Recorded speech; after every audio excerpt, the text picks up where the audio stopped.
Bienvenidos. Hoy les explicaré dos temas muy importantes, los músculos faciales y los músculos masticatorios, que son la base para aquellos que quieran estudiar la fonoaudiología de forma precisa, viendo las diferentes patologías de nuestros pacientes. Esto desde la motricidad orofacial.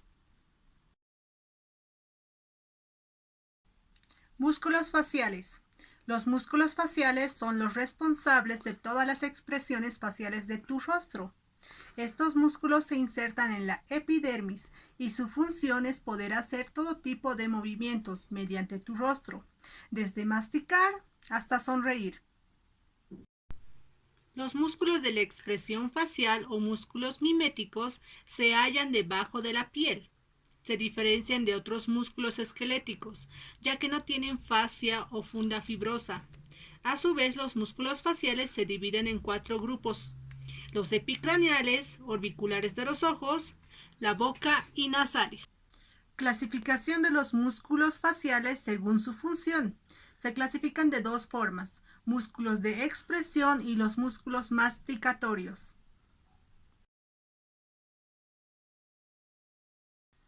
Los músculos de la expresión toman inserción en el hueso y la piel, mientras que los músculos masticatorios lo hacen siempre en superficies óseas. Según la ubicación anatómica, los músculos de la cara se pueden dividir en pabellón auricular, párpados y cejas, nariz, boca y labios. Damos inicio con los músculos de los pabellones auriculares. En esta ocasión les voy a presentar a Pepito. Él es mi compañero. Pues debido a la localización de los pabellones auriculares, su estructura y la evolución particular del ser humano, estos músculos se encuentran en la región del pabellón auricular. Por esta región se encuentran todos estos músculos. Ahora, por ejemplo, se considera vestigios musculares a aquellas funciones menores y en algunos casos con una función nula. Por ejemplo, existen personas que pueden mover su pabellón auricular. Estos casos son excepcionales. Damos paso ahora a los músculos de los párpados y de las cejas.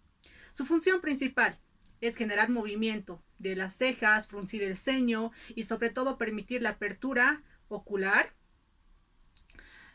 Y a este grupo pertenecen cuatro músculos. Tenemos el occipito frontal, tenemos el prócer, tenemos el corrugador o el superciliar y tenemos el orbicular de los ojos. Damos paso al músculo occipito frontal. Este músculo tiene dos vientres, el vientre occipital y el vientre frontal. Se unen por la aponeurosis epicraniana. Este le mueve de adelante para atrás. Continuando con la explicación, realicé unas diapositivas con imágenes en 3D. Vamos a hablar de los dos vientres, el vientre frontal y el vientre occipital. Su inserción superior del vientre occipital se inserta en la parte superior e interna de la aponeurosis epicraneal. Desciende a lo largo del hueso occipital, dividido por un tejido celuloso graso que promueve su deslizamiento. Inserción inferior. Se inserta mediante fibras faciales en los 2/3 exteriores de la línea nucal y en la porción adyacente de la región mastoidea del hueso temporal. Vientre frontal. Es un músculo delgado que cubre la parte anterior del hueso frontal. Inserción superior. Se inserta en la aponeurosis epicraneal siguiendo una línea semicircular fácilmente visible en muchos sujetos. Desciende a lo largo del hueso frontal, dividiendo por un tejido celuloso graso que promueve su deslizamiento. La siguiente diapositiva es la aponeurosis epicraneal o también llamada como la galea aponeurótica. Es una vaina tendinosa fuerte que se extiende sobre el cráneo y conecta el occipital y el frontal. Este se desliza desde la parte frontal a la parte occipital. Damos paso a la inervación y a la función del músculo occipito frontal. Se inerva por el nervio aurículo posterior y una rama del nervio facial. Su función: ayuda al vientre frontal y al occipital a retroceder el cuero cabelludo, que ayuda a levantar las cejas y a formar arrugas sobre la frente. Músculo corrugador o superciliar. Es un músculo facial, pequeño y estrecho. Está ubicado entre dos músculos, entre el músculo frontal y el orbicular de los ojos.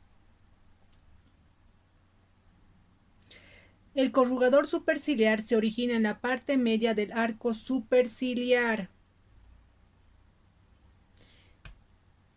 Se inserta en los músculos frontales y orbicular de los ojos.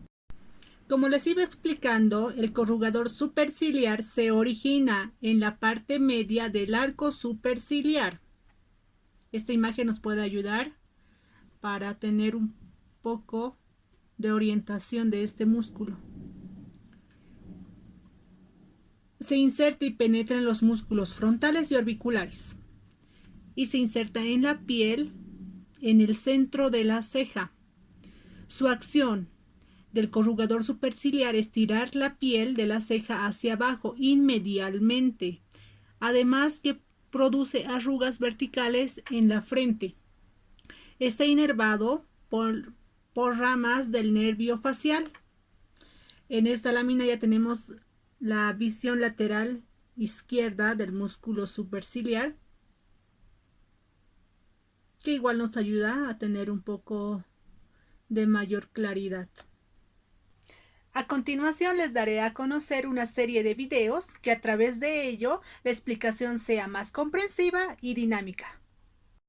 El siguiente músculo es el músculo orbicular de los párpados. Se encuentra por debajo de la piel, por delante de la órbita orbicular en forma de anillo. Es ancho, aplanado y delgado, constituido por tres partes: orbitaria, palpebral y lacrimal. Se inserta por dentro en el tendón orbicular, que a su vez se inserta en los labios anteriores y posteriores del canal lacrimal, en la apófisis ascendente del maxilar y la apófisis orbitaria interna del frontal, y por fuera en la cara profunda de la piel. Se inerva en el músculo orbicular de los párpados. Es inervado por las ramas temporales y cigomáticas del nervio facial. Su acción: este músculo permite cerrar el ojo y es el único músculo capaz de hacerlo. Músculo transverso de la nariz. Es un músculo triangular, delgado y aplanado. Se extiende en la parte superior del dorso de la nariz. Se inserta en el dorso de la nariz, se dirige hacia el surco del ala de la nariz y termina en la piel y en el músculo mirtiforme. Su función es abrir el ala de la nariz hacia arriba y hacia adelante. Es un dilatador de las narinas.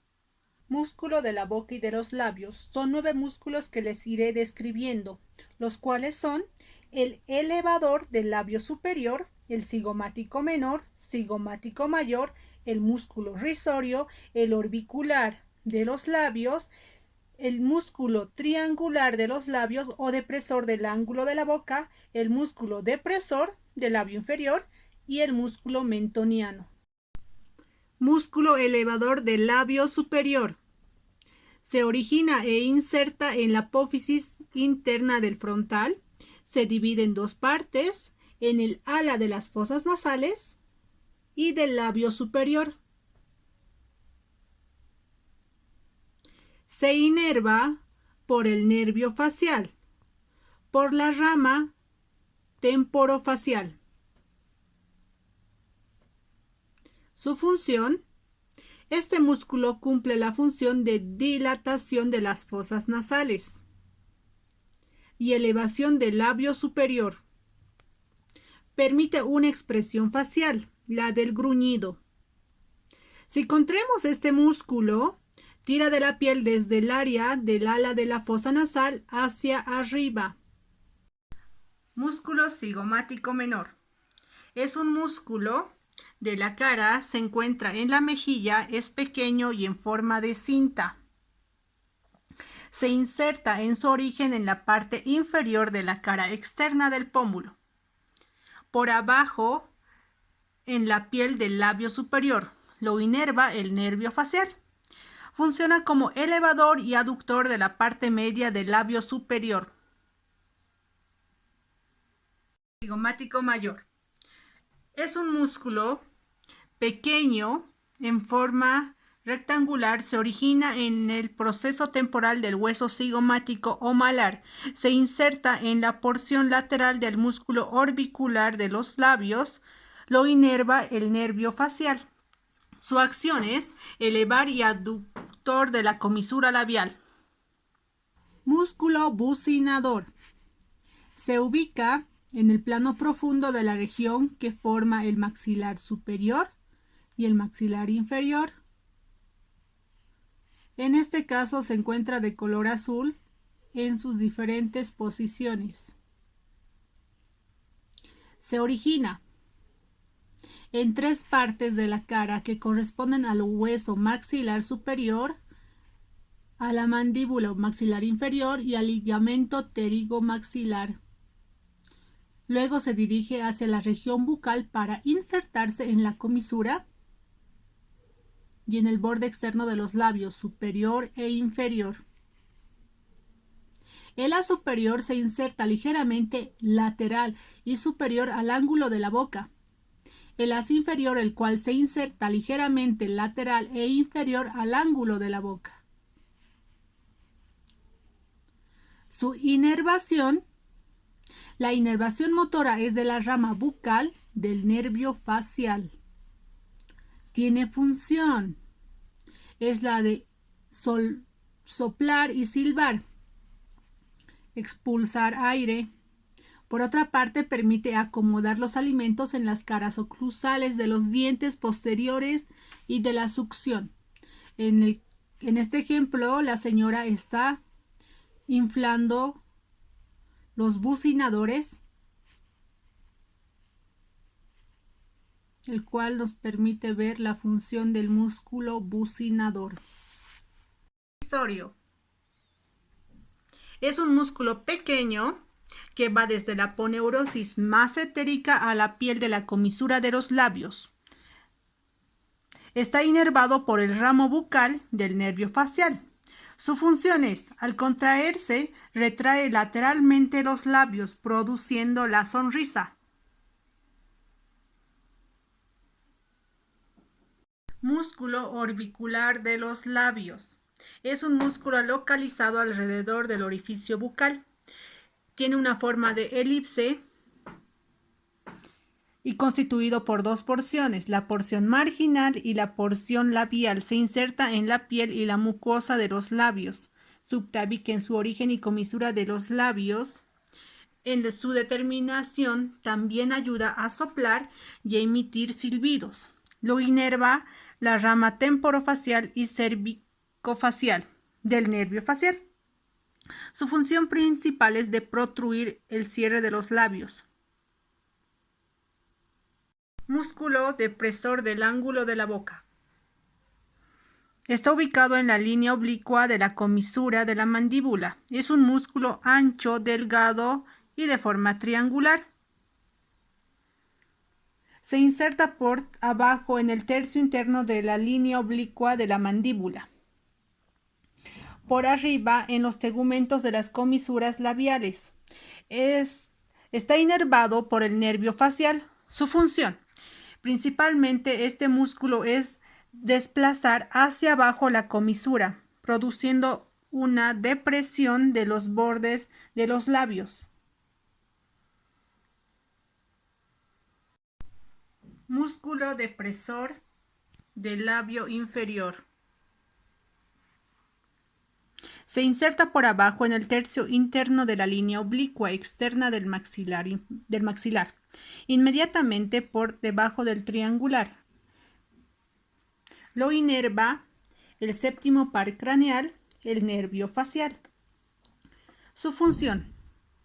Este músculo lleva hacia afuera el labio inferior y al mismo tiempo lo dirige hacia abajo y afuera, donde el músculo es depresor del labio inferior. Músculo mentoniano o músculo de la borla del mentón.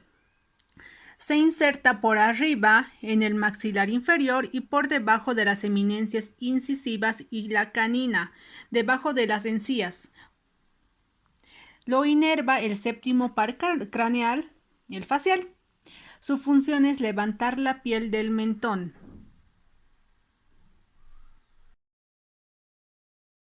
Músculos masticatorios.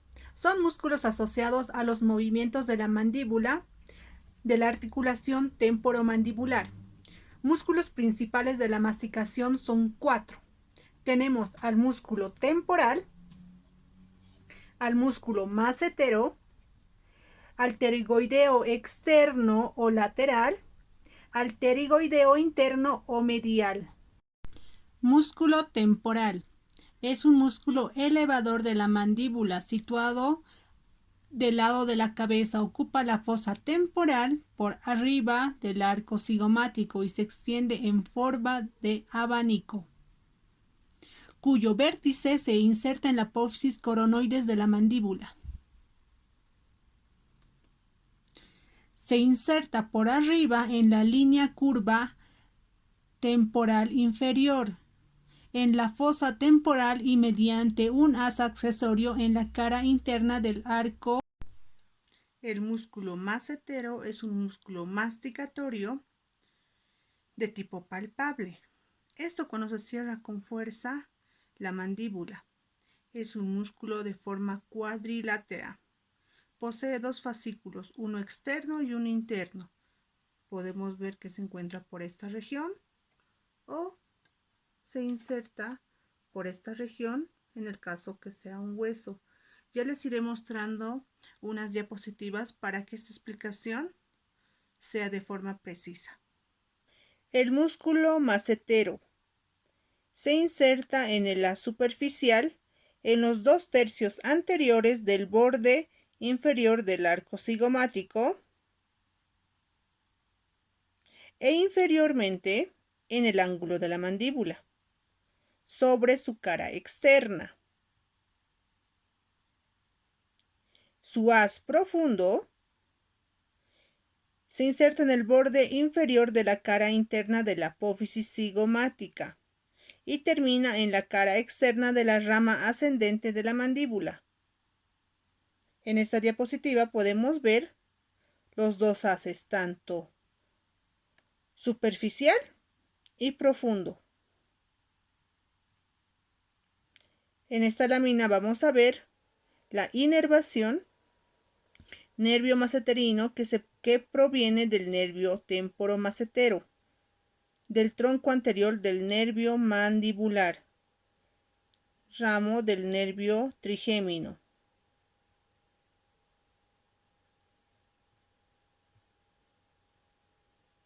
Su función de este músculo, al contraerse de forma simultánea, eleva la mandíbula.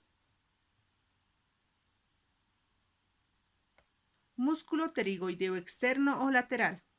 Se extiende de la apófisis pterigoides al cuello del cóndilo de la mandíbula. Para esto tenemos a Pepito, tenemos el maxilar inferior, tenemos al cóndilo. Este músculo se divide por 2 haces, el haz superior o esfenoidal, el haz inferior o pterigoideo. Vamos a dividirlo, vamos a trazar líneas imaginarias para mostrar el haz esfenoidal y el haz pterigoideo. Les voy a ir mostrando unas diapositivas para que esta explicación sea de forma precisa. Como les iba explicando, el músculo pterigoideo externo se inserta por 2 haces. El haz superior se inserta en el ala mayor del esfenoides. El haz inferior se inserta sobre la cara del ala externa de la apófisis pterigoides. Ambos haces se dirigen a la fosita pterigoidea del cóndilo mandibular. Aquí tenemos el primer haz, al segundo haz. En la otra lámina también vamos a ver. Y ambos se dirigen al cóndilo de la mandíbula. Para esto, Pepito también nos ayudó en la explicación anterior. Vamos a hablar sobre la inervación. Inervado por el nervio bucal, rama del nervio temporobucal que pertenece al tronco anterior del nervio mandibular. Estamos hablando del nervio trigémino.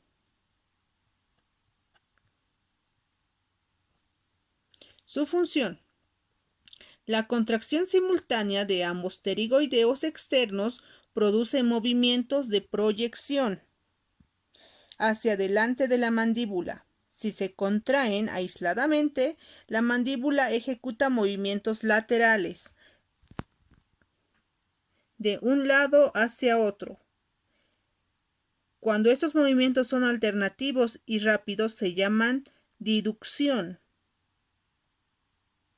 Estamos hablando principalmente en la masticación.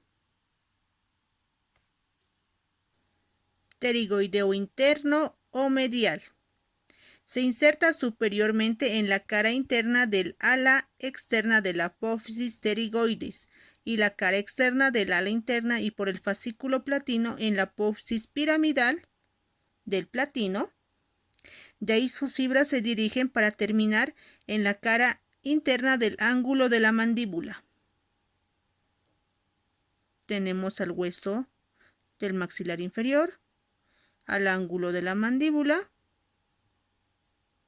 la porción del ángulo de la mandíbula, el pterigoideo interno, la inserción. Tenemos al pterigoideo derecho y al pterigoideo izquierdo. Vamos a hablar ahora sobre la inervación y la acción de este músculo. Inervado por la rama del pterigoideo interno, primera rama del tronco posterior del nervio mandibular. Estamos hablando del nervio trigémino, quinto par craneal.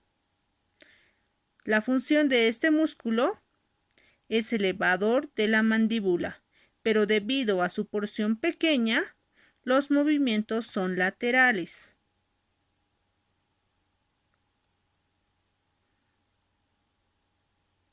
En esta imagen también podemos ver al pterigoideo externo o lateral, al pterigoideo interno o medial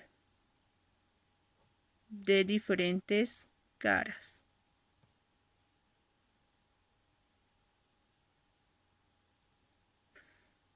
Con esto vamos a dar finalizado a los músculos masticatorios. Recordar que son el temporal, el macetero, el pterigoideo externo y el pterigoideo interno.